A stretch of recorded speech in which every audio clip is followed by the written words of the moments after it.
همدغه راز په یو بل سوال کې دی وایي چې که چیرې د مسجد امام د یو چا نه په زور صدقه فطر یعنې سرسایه واخیستله، هغه سړي چې سرسایه یې ملا صاحب ته ورکړه روژه کېږي او که نه؟ حضراتو د هغه روژه ولې نه کېږي؟ روژه باندې حکم ثابت نه راځي. سرسایه د دې سړي ایستلې یا نه، او دا خبر هم نه ده چې که چا سرسایه نه وایسته د هغه روژه نه دي. دا مسله شرعي نه ده و نه ده و نه ده.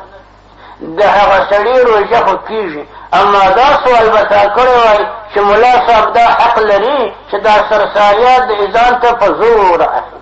دا د حکومت کار دی. ملا صاحب اجبار پر چا باندې نه لري.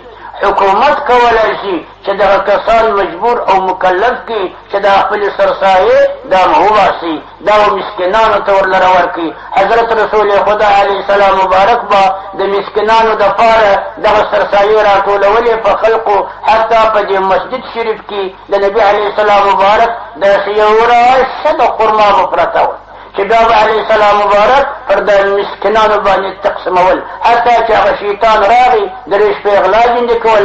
ابو هرره مبارک درې سره شپې ټینګ کړي، آخره شپه یې ورته وویله ولته ولې دا هره پله غلا کوې؟ دا ویل زه به یو شی درته وښیم، که دا شی مثلا ته عملي کړې بیا به تا ته شیطانو پیرې و غل نه شي راتلی. دا ویل ښه دی، نو ایله کوم دي.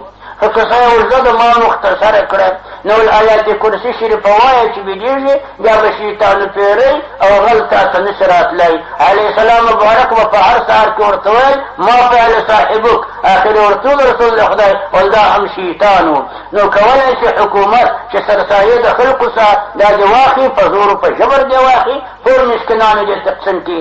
اما ملا صاحب د مسجد خپل پر سر باندې دا حق د اجبار نه لري. اما د ملا نفقه دا پر دې کلي فریضه ده. حضراتو که زکات و سرسایه وي که نه وي، ملا چې مصروف دی په هغه احتیاج و حاجت و خدمت کې د قریې، هر سړی چې د بل په خدمت کې مصروف شو دغه نفقې پر هغه چا ده. هم په دغه خاطر باندې هغه عمرا د حکومت، مأمورین د حکومت، که قاضي وي که بل مأمور وي، هر څوک چې وي نفقې پر بیت المال ده. ولې خدای مشغول دی په خدمت کې د ټولو مسلمانانو، د ټولو مسلمانانو مشترک مال هغه بیت المال دی. نو نفقات د مأمورینو د حکومت دا پر دا ټول ملت ده.